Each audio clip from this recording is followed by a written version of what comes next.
Hello, I'm Rick Tuttle, and it's my pleasure today on behalf of Tom Kaptain and the Kaptains Table to be interviewing the mayor of Sacramento, Mayor Darrell Steinberg.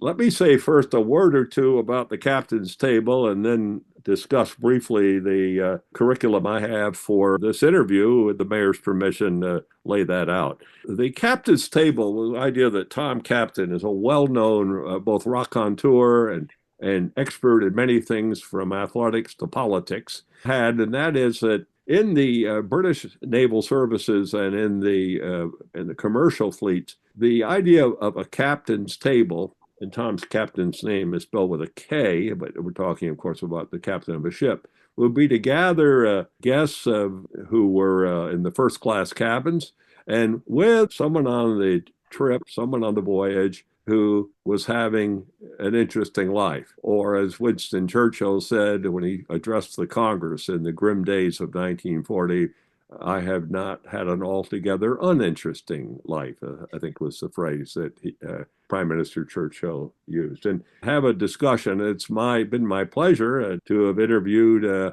among others, their old friends, former council member, council president, and speaker of the State Assembly, Mr. Herb Wesson, who served at the same time, I believe, then Assemblyman, now Mayor Steinberg served. More on that a bit later. Also, someone else with whom we're well acquainted, I think you stepped in, Mr. Mayor, and helped mediate the UAW Teachers Union, and there may be some other terms in terms of the job action, Mr. Rich Lieb, who at the time was chairman. But I've known Rich Lieb since he was in high school, and Mr. Wesson, I've known over the years that he was a council aide. And it's been my pleasure to be acquainted and to regard as a friend Mayor Darrell Steinberg when Mr. Steinberg was one of the leaders on the UCLA campus and was the director of one of the three student lobbies that worked under President Fred Gaines' operation. And I believe you were not only, I think you were also in the same fraternity as I recall, and you had the national student lobby, the state lobby, and the municipal lobby, or the local lobby, and you more or less ran all three. But as I recall, it was not the national student lobby. It was the National Student Lobby. You see what I mean? You just ran everything. So No, this was 40 plus years ago. But yes, Fred, I was relatively new to UCLA and joined the ZBT fraternity and got to know Fred Gaines, who was running for student body president at UCLA, and told him I was interested. And so he appointed me to his cabinet, and I learned a lot. It was very formative. But you also, good sir, played a big role in my interest and passion for politics. And I hope that we get to cover that at some point today. I think that I sometimes have said of Mr. Gaines, he and, by the way, Gwen Lurie, who was also served the student body president, they did as much as anyone I can think of. I'm talking about private citizens, not necessarily people at the White House or the UN or in the Congress, to create a climate of opinion here in the United States that ended apartheid in South Africa. The demonstrations at UCLA, this is when Gwen was student body president, but Fred had incubated that. And then at just the point that the regents and everyone else might have relaxed, Fred comes back after going to Harvard, comes back to Bolt Hall and winds up on the regents. Yes. As a student regent, and kept the pressure on the divestment of the UC portfolio and the state of California's portfolio, partly due to the fact that the governor at the time, a fine man, by the way, Governor Mayor, was not about to let Mayor Tom Bradley have the apartheid issue in the re-election campaign of 1986. And I can remember some of the student regents discovering that they found to their surprise that some of Mr. Majian's great supporters, financial otherwise, were now in favor of a divestment operation. But that takes us away from this discussion. At some point, perhaps some other time, happily come back to it. Let me mention briefly where I would hope to go with our discussion today, Mr. Mayor. One is I want to make my disclosures and revelations. I've started to do it. Then what I plan to do is briefly go through your biography. A couple of minutes won't do justice to all you've done, but I want to at least start down that road. Then I'd like to get into the question of how you became involved in politics. This may take us back to your high school days, may take us to your parents, may take us to some role models. Then I'd like to then, before I go too much further, I want to get into two issues. One is the mental health issue. I'm using that term generally, and the other is housing of those who are unhoused. Both of those issues, to some degree, they overlap, but in other ways, they're quite distinct. And then also some discussion of your comparison between your days as the leader of the California State Senate and being mayor of the city of Sacramento, and then also your plans. Your name comes up all the time for all sorts of important opportunities, and discuss that. That'll probably take us down to our limit. Let me go first to the revelations and disclosures. It was my pleasure to have been an advisor. I was at the time the associate dean of student activities at UCLA. And those of you who know the UCLA campus, the place where I was housed was in Kirkhoff Hall, which is also where the UCLA student governments operated. And this UCLA student government operation is probably the most mature and sophisticated operation in the United States. In terms of its durability, with everything from the board of directors or board of control of the associated student portfolio, the lobbying outreach it has, its duration, and the respect with which it's held. That's a controversial statement, but I'm glad some other time to debate that with just about anybody. And that's where I met Darrell. Also, in something that's also important, I think, to mention, not to mention, it would be I'd be derelict in Mr. Steinberg's first campaign for city council. One of the pleasures I had, we talked about, I called you when I heard you were running it. I rounded up, including some of the names mentioned. Well, some of them were self-starting, and we raised some funds for your first city council campaign. And as I recall, you took it in the primary. I did in June of 1992. I take as much credit for that as I can. I was Well, you never forget the people who helped you when you were brand new, and you certainly were one of them, one of the main ones. And it was one of the great investments that we all made, and it kicked in. But again, what was very moving about it was how many people there were from that period of your life. Things happen, people go on, and you'd gone on to law school at University of California at Davis and so on. But we pitched in. So those are my disclosures, and I think you and I, over the years, I may be forgetting other occasions where we helped each other or supported one another in our political careers. But that's my disclosure. Having said that, I see my assignment today, as I did with the other interviews, is while acknowledging that and stipulating to it, both for the benefit of history, because we're creating a document that historians, public policy people, political scientists, maybe journalists will look at, and of course the general public. It pops up on the search engines. It will at some point, and that's where I'm trying to provide the service. So this is, on the one hand, a dear friend. At the same time, I will have an obligation to the fourth estate and to the historians to try to get some good questions in. absolutely. And Make them tough questions too, okay? oh, well, we'll let it roll as we go along. Let me now, as I promised on the second item of, I think I have six here, on your biography. Let me start with this, UCLA. I want to ask you some questions about how you got involved in politics. That'll take us probably to an earlier period in your life. UCLA, I believe, I recall you were an economics major. Correct. And then I'm corrected, you were the national student lobby officer.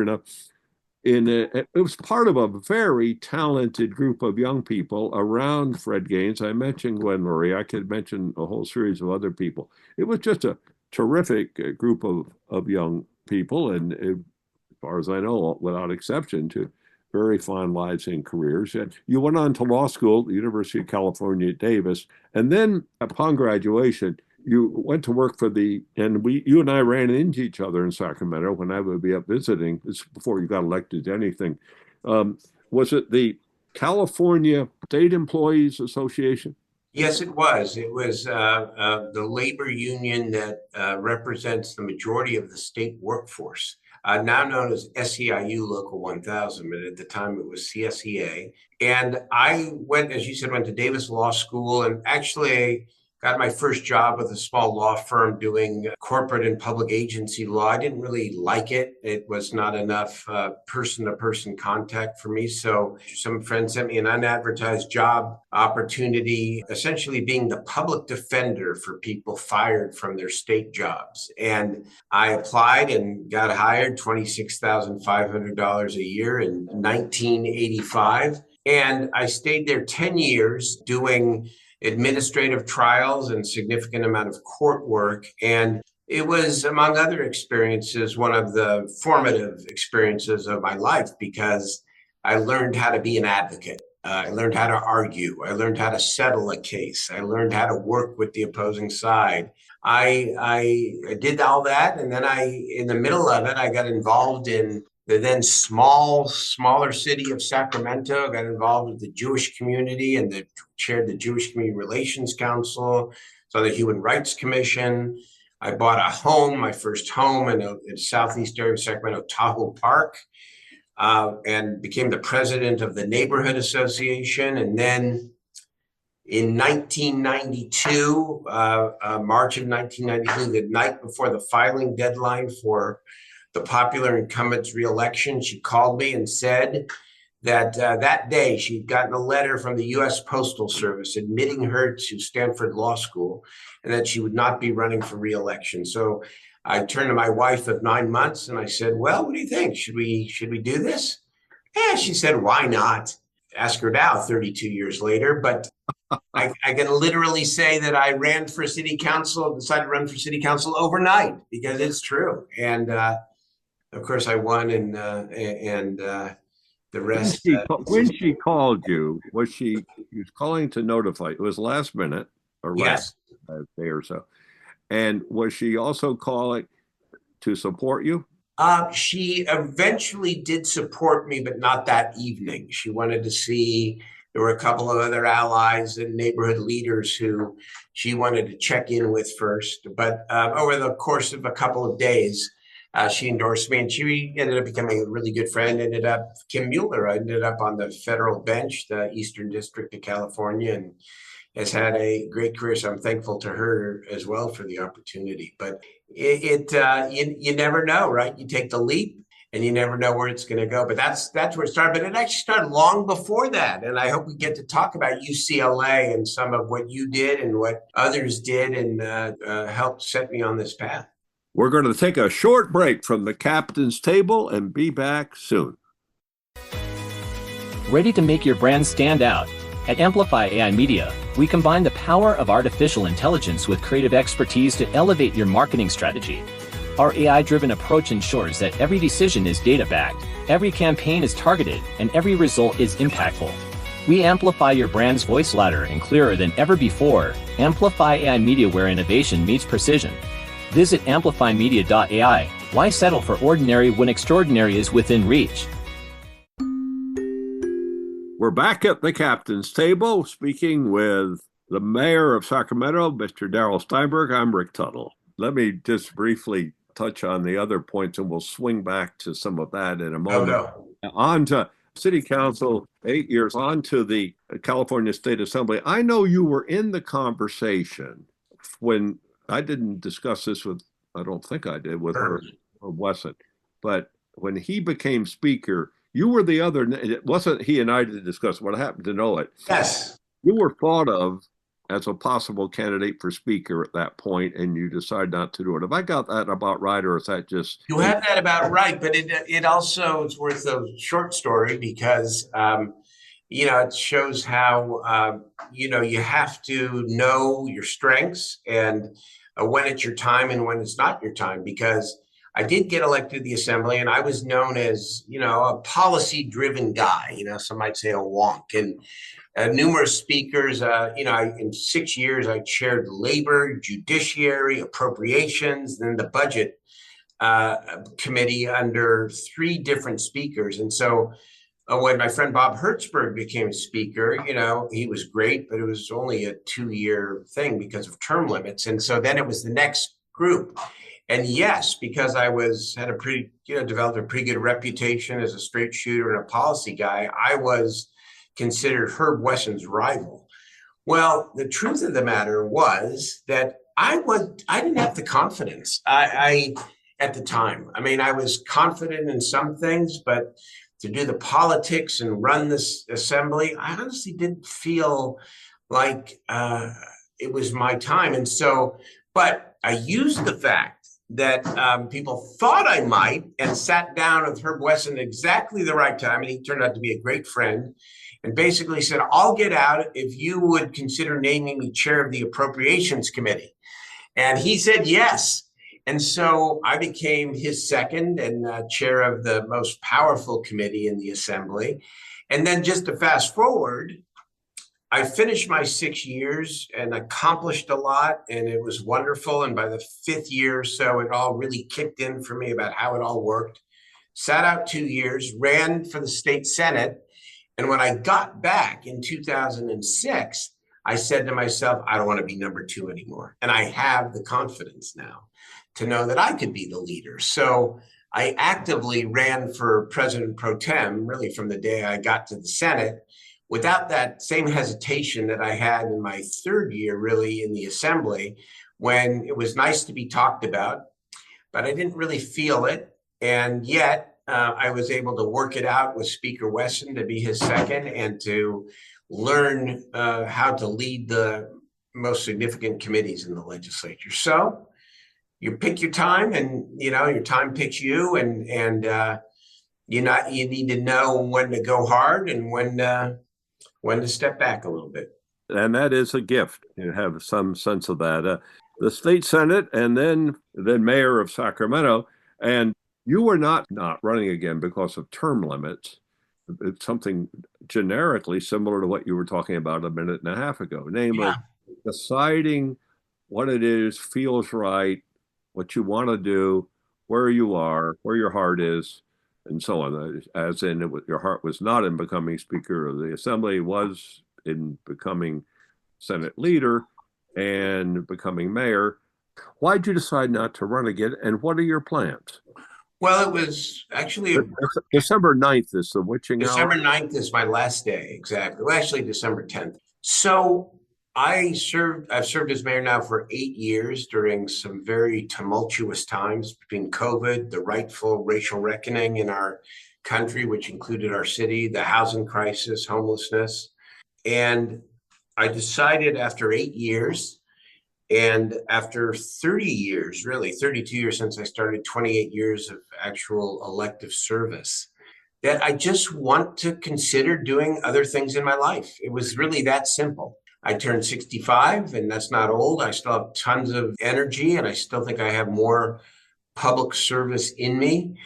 But I just decided I didn't want to sign up for another 4 years. And I think that in high-level executive or quasi-executive positions, there are some natural limits, at least whether there should be legally or not, it's a different question. But I think 8 years as the mayor of a big American city is enough. I just do. And I've done well. I've accomplished a lot, helped move the arc of this city from a small capital city to now a growing cosmopolitan city that's just alive with so much vitality.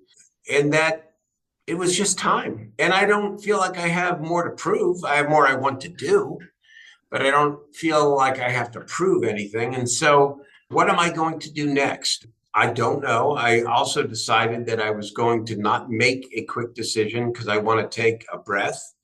And I love to write, and I want to do a little bit of traveling, and then I will decide.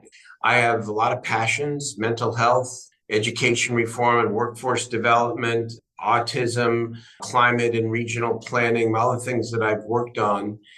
I have a lot more that I want to do. Maybe one more elective office if the opportunity presented itself.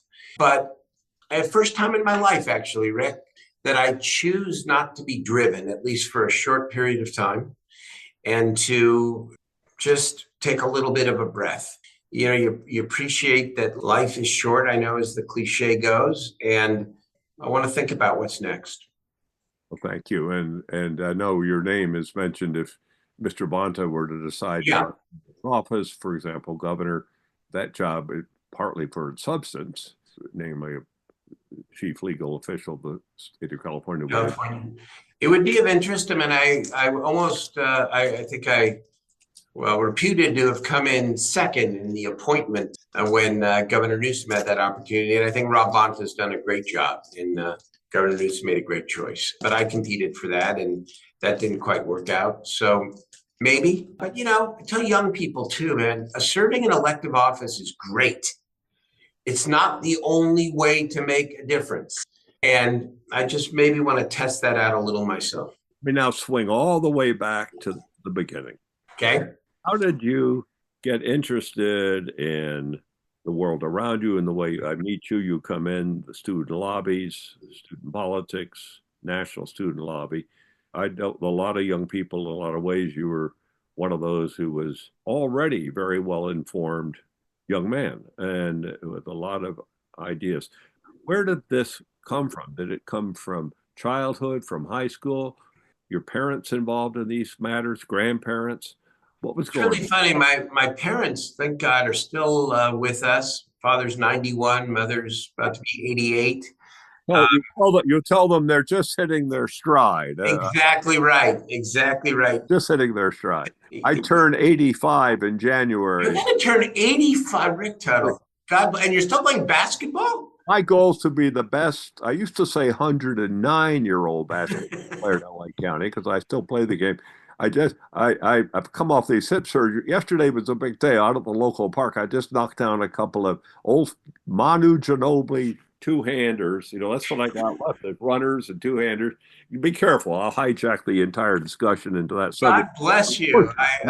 You tell your mom and dad I pushed this idea that I'd be the best 109-year-old full-court player in LA County to 119. As I get close to 109, what the hell? And I'm out there, you're coming along behind us. We're out on the frontier. They've never dealt, the society has never in any organized way dealt with so many of us so alive and so doing things. By the way, one quick comment. I'd be remiss if I didn't mention this. If it looks like someone's losing a step in their acuity, please check hearing. Hearing. Check hearing. The other thing is this: when people are in homes, and I say it with great respect, the convenient thing to do for staff, if they get scolded for hearing aids missing in the bedding during the week when people don't visit, is to stick the hearing aids in a drawer somewhere. So, of course, people begin to get depressed. The answer is you have to pay for it, get a bunch of hearing aids, the things you put in your ears, and make it sure that staff isn't going to get criticized if they can't find the hearing aids in the bedding. So people will put their hearing aids in each day. That's a little tip. You're a young guy. I'm reverting back to when I was 35 or 40 and you were 20 or 21. Oh. So back to you. So your parents, were they engaged in interest? No, so it's interesting. They always were community-minded people involved in the temple and always a great circle of friends, but never really politically active. Democrats, and it's funny. I've got two brothers, one who's a rabbi in Orange County, and the other who leads high school students on sojourns of the cities of the civil rights movement. He's done that all his life. And all three of us are very service-oriented. And we wonder, where it all came from. Well, it came from our folks, I guess, just in the way that they sort of were and are with other people. They always been very kind. But for me, I was one of those nerdy guys that liked to read and was interested in student government and was student body officer and all of that. I thought I wanted to be a doctor, but I didn't have much of an aptitude for science. And I liked to read and write and speak. And then you were at which high school? Cappuccino High School in Millbrae, California. I know, kind of funny.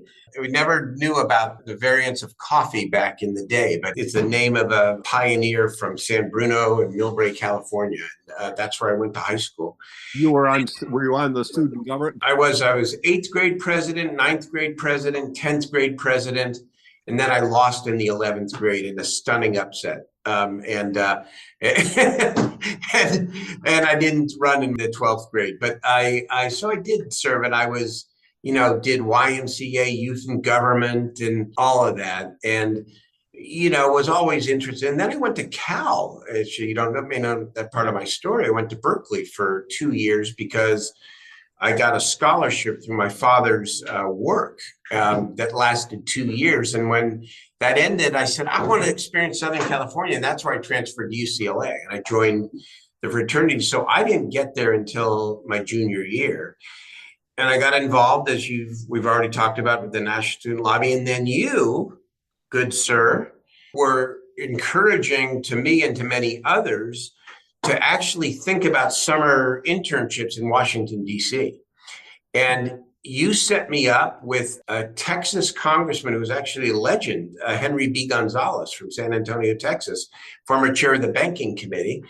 And I was his intern for the summer. And, I wrote some memos and did some research and answered constituent letters and did all that. But the formative experience was the 1980 Democratic Convention in New York City. And Jimmy Carter was being challenged by Ted Kennedy. And Henry Gonzalez, who was a little older then, didn't want to go to the convention. His staff didn't want to go. So they gave me his pass, including a floor pass. And I took a train up to New York, stayed at the YMCA next to Madison Square Garden for $12 a night. Good man. And I spent the convention listening and learning, and was 15 feet from Ted Kennedy when he says, "The cause endures, the hope goes on, and the dream shall never die," or words to that effect. And I was off to the races. I go, this is what I want to do in my life. And so I graduated, and then I went to Davis Law School, Martin Luther King Jr. School of Law. And I had, again, some experiences, very impactful experiences that taught me the power of individual action and advocacy. Do you want me to tell this briefly? Is it a... Love to. Okay.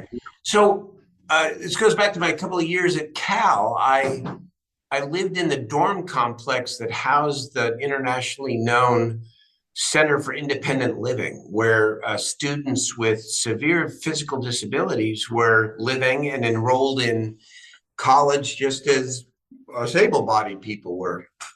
And I befriended a number of people. And without being patronizing about it, I was just incredibly moved by what I called the normalcy of people with severe physical disabilities who were just as upset that the Giants lost, to the Dodgers once again, in the pennant race. That these are people with such perceived disadvantages, and it taught me that ability is every bit as important as disability. And then I got to Davis Law School. And the law school, ahead of the Americans with Disabilities Act, was progressive and admitted a number of disabled students to the law school, but did not make the law school completely accessible. And in my third year, there were two quadriplegic students, and I, who asked the dean of the law school to build a ramp in the moot courtroom so that they could do their trial practice in front of a jury instead of in a small classroom without the authenticity that the rest of us got to experience. And the dean said, "Of course, I'll do it. No problem. We'll do it. We just have to get the money." And weeks went by, and we kept coming back and persisting. And he gave us the same answer. So I finally went to the UC Davis main administration and talked to an associate chancellor in charge of facility. I said, "When can we get the money?" And he said to the three of us, "I don't know what you're talking about. We offered the law school the money months ago, and they turned it down because they didn't want to ruin the aesthetic look of the moot courtroom." I said, "Did they put that in writing?" He said, "Yes, they did." I said, "Would you mind giving me a copy of their letter?" He said, "Of course, it's a public record." He gave it to me, and I had that letter on the front page of 2 Davis newspapers within a week, and that lift was built within 4 months. And that was another experience for me that showed me what power could be. And that you don't have to be anything except willing to dig. And you can advocate in ways that make a real difference for people. And so I graduated from law school and then went into this public advocacy, or this advocacy representing fired and sometimes discriminated against working people. And then, as we talked about, the political bug hit, and my life has been one of advocacy, mediation, conciliation, problem solving, many wins, some significant losses. We're going to take a short break and be back soon. Are you confused about Medicare? Center for Healthcare Rights is here to help. The Health Insurance Counseling and Advocacy Program, or HICAP, offers LA County residents free, unbiased information to guide you through Medicare options, enrollment, and benefits. To schedule your free counseling session, call us at 1-800-434-0222. That's 1-800-434-0222, or visit healthcarerights.org. Center for Healthcare Rights. We help people navigate Medicare. Are you interested in financial, technology, or science topics? How about underreported issues? If so, check out the news media outlet, UCAS News and UCAS Studios. That's www.ucasstudios.com. We're back at the captain's table speaking with the mayor of Sacramento, Mr. Darrell Steinberg. I'm Rick Tuttle. How did you become so involved in this mental health related matters? Yes. As I recall, it began even in your city council service as you moved from the council to the end of your council days, then on to the legislature. You had the appropriation slot. I did. Where did all this come from? Where did it come from? Well, several things. One, I did not have any kind of personal experience with this, which is often the answer, even though my family did end up having a personal experience with this after I became an advocate. These issues with people with physical disability actually are really related, but it was triggered by my time on the city council, when homelessness nearly 30 years ago was a significant societal and city issue.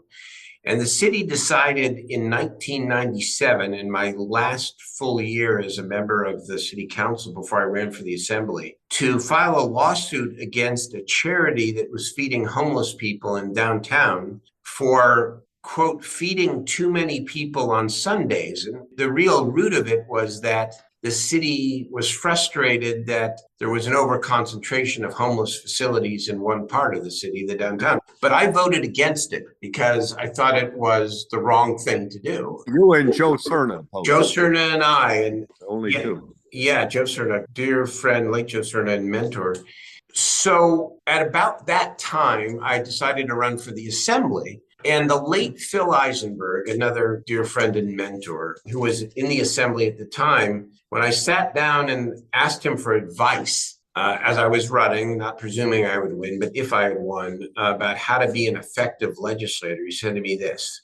He said to me, you're going to be in and out of there in a flash. You're going to cast a lot of votes, but no one will remember what you did unless you take my advice. Pick one or two things that really matter, that aren't high on the political pop charts, that no one else is working on, and make that your cause. So my first year, every freshman wanted to be the lead co-author for the HMO reform bill, because HMO reform was the big deal. And I said, I don't care if I'm a co-author.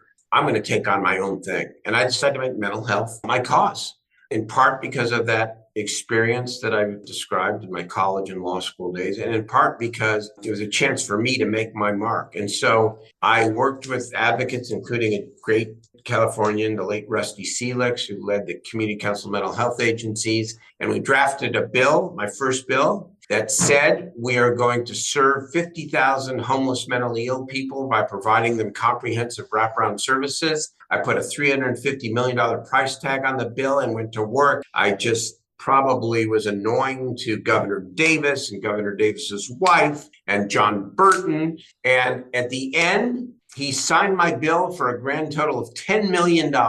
And 3 pilot counties, including Los Angeles, 1,000 people. We showed great results. And next year I went up to 55 million and 5,000 people, 33 counties. And then in 2003, Rusty and I sat down and said, are we satisfied with this? And we both said, no. And we said, let's go to the ballot. And so Rusty, remind me, You mentioned the same. The late Rusty Seelix died tragically of ALS several years ago. I was the political leader and he was sort of the intellectual partner here and helped me understand this still broken system and what we might do to fix it. And so it all led to the tax on millionaires, Proposition 63, which has now generated $31 billion for public. How did you put the pieces together to get that passed? A little bit of luck. First of all, we had two big funders. We had the California Hospital Association. I had developed a relationship with the late Dwayne Donner, the head of the Hospital Association. He took a liking to me and the cause, and he decided to co-chair the campaign along with Dean Tips and the Service Employees International Union, SEIU. We raised the minimum amount of money for an initiative. I raised about $1 million to gather the signatures and about $5 million to do 1 week of TV. And there was no opposition with Governor Schwarzenegger, who I like, my friend, he opposed it, but because we had a relationship, he opposed it lightly. The business community hardly paid attention, in part because there were several other controversial initiatives on the ballot, including major healthcare lawsuits against businesses. So those sucked up all the oxygen, and we flew under the radar and got almost 54% of the vote with anybody hardly paying attention. Did you get the endorsement of newspapers, for example? Actually, we didn't, in part because I admittedly violated one of the precepts of good government, which is don't use the initiative process to fund government programs. In other words, do it through the legislature. And even though I applied a revenue source to it, namely a tax on millionaires, most of the newspapers, including Los Angeles Times, opposed it kind of lightly. And my answer to them was, you are right. Using the initiative process in most cases is not the right way to fund important societal priorities, but there must be an exception to every rule. And this was an exception because when the legislature and numerous governors have had decades to try to right a wrong, and you know what that wrong was, to shut the state mental hospitals, promise a decent system of community mental health care, and then never deliver on that promise, and always make mental health a low priority if a priority at all. It was appropriate to violate that good government precept, go to the ballot and ask the people to fund a decent system of community mental health. And again, $31 billion, many lives saved, imperfect in terms of its implementation, which led now to Prop 1, which was on last March's ballot. And yet the work and the initiative continues. So that's a short version of... You're bringing back the contemporary memories of it. I'm reminded of the late, great Jess Unruh, who said there are times in politics when you have to rise above principle. The other issue I wanted to get to, as I promised in this agenda, is a remarkable record as mayor on the drop of the homeless population in Sacramento. I'm looking here at an opinion piece you wrote June 9th of this year. Today's news that Sacramento's unsheltered homeless count has dropped 41% since 2022. It's not an indication to declare victory. It's still a long way to go before homelessness is rare and brief. An article penned by you and independent, you're citing independent sources, independent of your office and so on. How'd you do it? Well, let me just say that this issue has been obviously politicized. And there is a real divide in the society. There are some who believe that we should never make somebody living in these conditions on the streets move out of their encampments, and that we should have housing for everyone before we do anything to try to address what everyone sees and experiences. There are others who believe that people just live this way because they want to, and we should just force them out and force them to move. And of course, anytime people have emotional or kind of polar reactions to serious issues, you know that that isn't where the truth lies. We're going to take a short break from the captain's table and be back soon. Fans of The Andy Griffith Show are raving about a brand new streaming series. Chris Stone, what are you doing back here in Mayberry? Your neighbors know they're living next door to a famous movie star yet? He hasn't answered any of my calls. That girl's headed right for Heartbreak Alley. An old-fashioned love story in a modern-day Mayberry. Yes! A streaming series for the whole family. Who's the only TV character named after 2 insects? And bee, of course! Grandma's cat ate all the laxatives, and, well, we've got ourselves a situation. Crazy, right? Don't take any wooden nickels. Wooden nickels. That's a good one. Those low-down, dirty buzzards. It's an honor to be here. In fact, at my age, it's an honor to be anywhere. It's a Christmas miracle! Bravissimo! We don't know what you're missing. Mayberry Man, the series. Now available on Prime Video. These people are living in another world. We're back at the captain's table speaking with Mr. Darrell Steinberg. I'm Rick Tuttle. Here is the truth. We have an economic crisis in our state whose most significant consequence are people who cannot afford the cost of living in this state. And yes, there are a lot of people living with serious underlying conditions, mental health and substance abuse.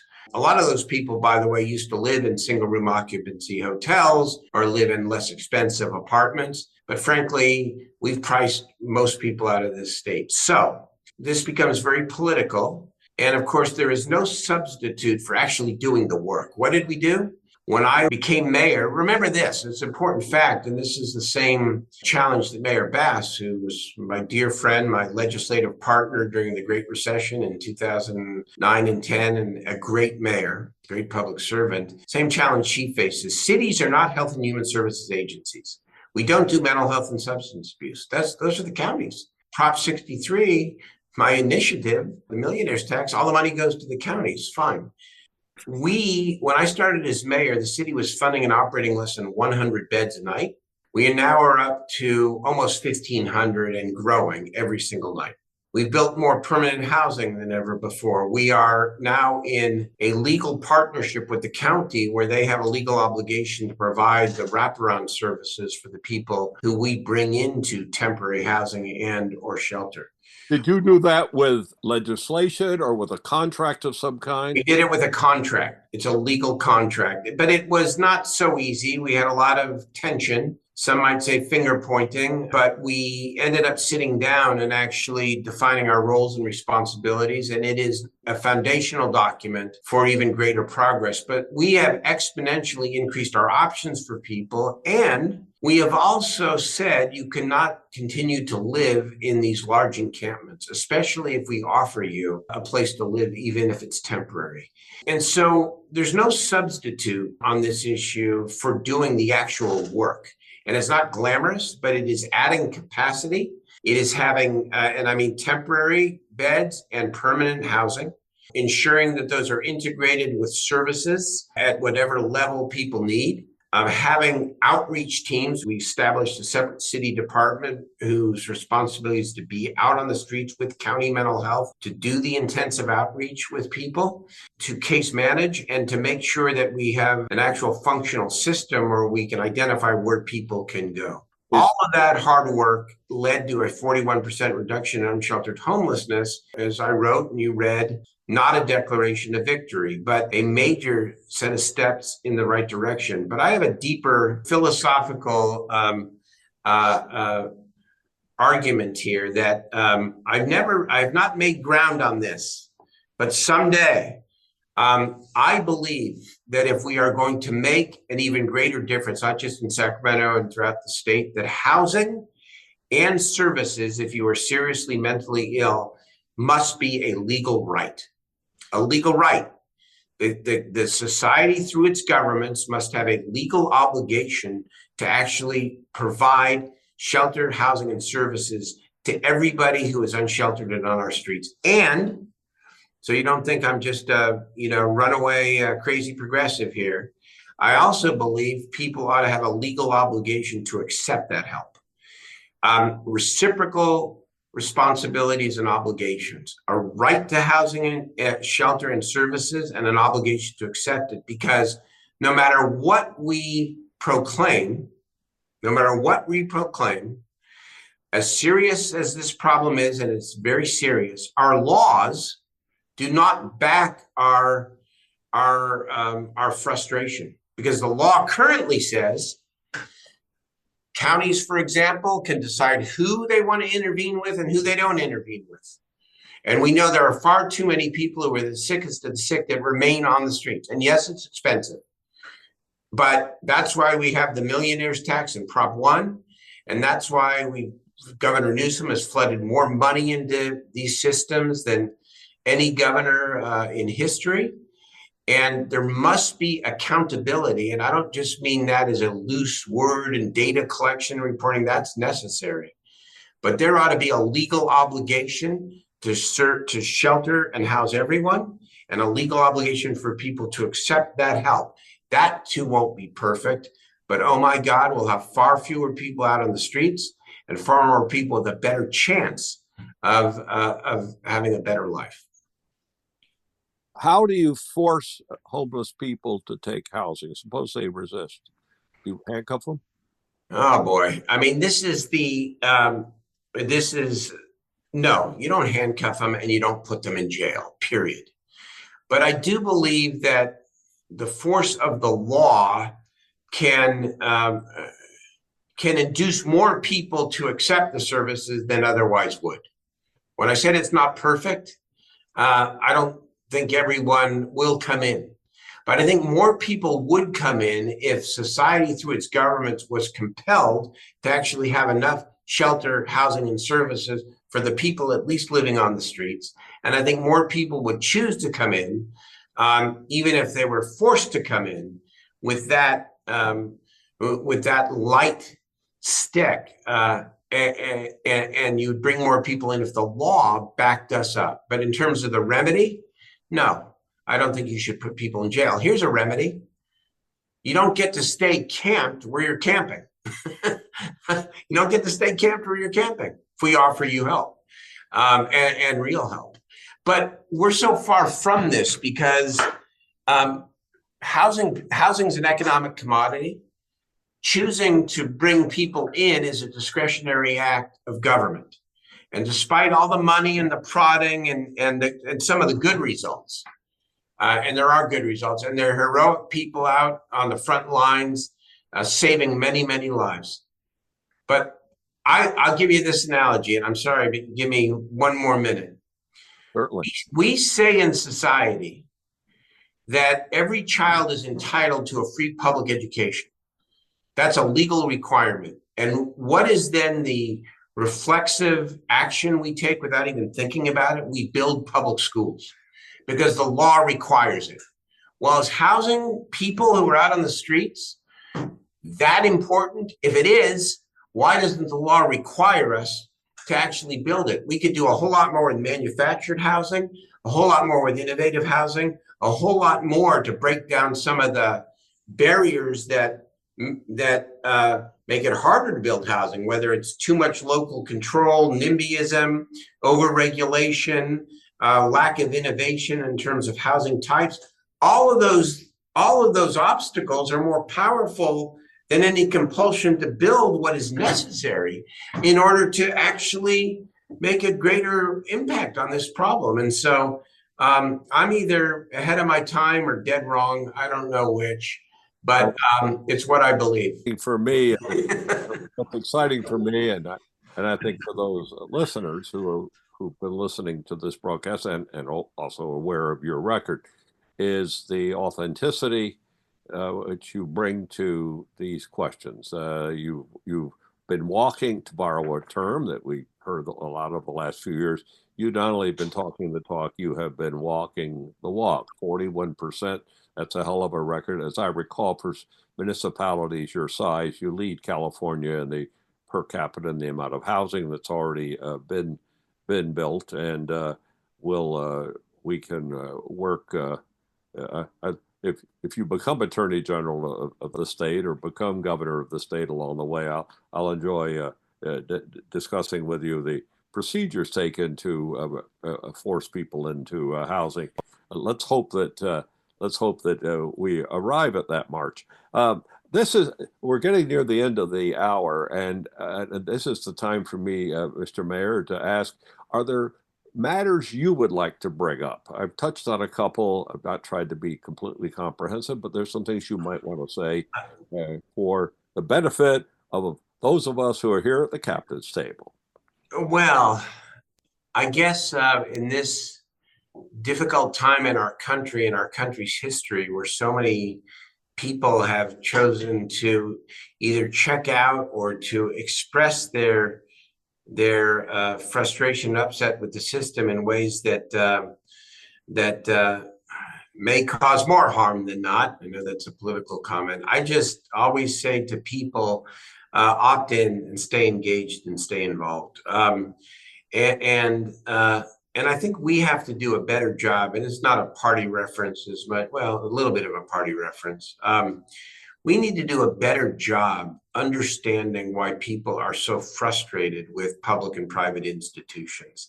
I'm writing a little piece that I hope will get published about my view of public and higher education, which has many wonderful attributes, including all my great UC alma maters. But we also live in a world where if you're a young person, you are either going to a four-year college and university and higher education and graduate education, or, and I'm overstating a little bit, there's not much for you.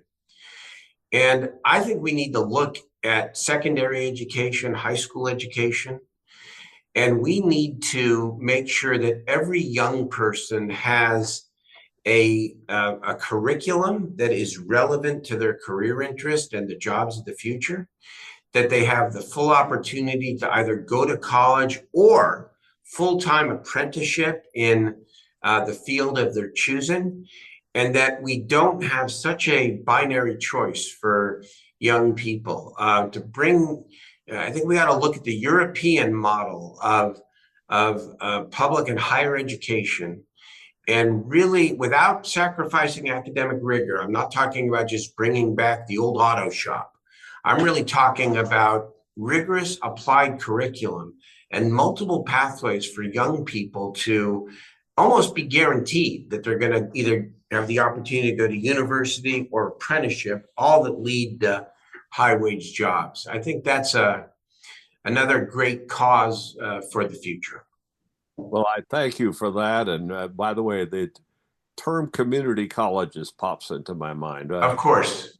They have the capacity to be, if they exercise, to be very nimble.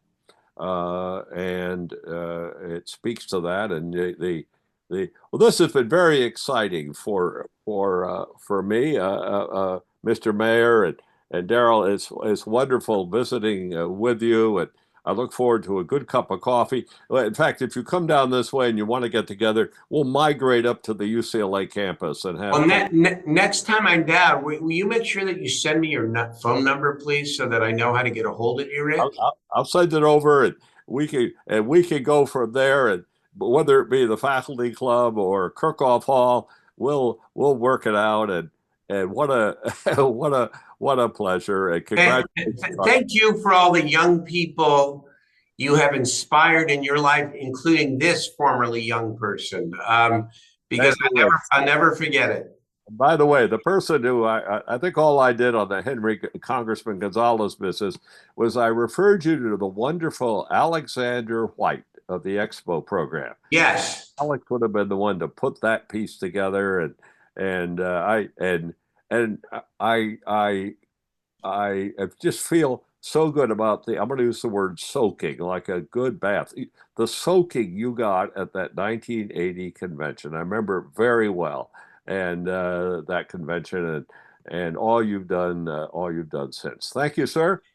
And on behalf of the captain's table, we thank Mr. Parnell, but also thank, of course, Mayor Darrell Steinberg of the city of Sacramento. Have a good rest of your day. Thank you, Rick Tuttle. Bye.